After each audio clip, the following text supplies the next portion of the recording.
Alors, un des principaux événements marquants en Europe en 2015 va continuer d'attirer l'attention en 2016 et c'est cette fameuse crise des migrants. En 2015, il y a eu plus d'1 million de personnes qui cherchent refuge en Europe, qui ont franchi l'océan pour se rendre sur les côtes européennes. C'est du jamais vu. Est-ce que ça va se poursuivre au même rythme en 2016?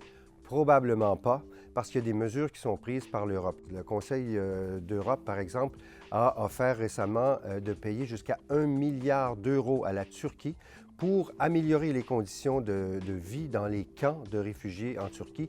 C'est la même chose au Liban et en Jordanie.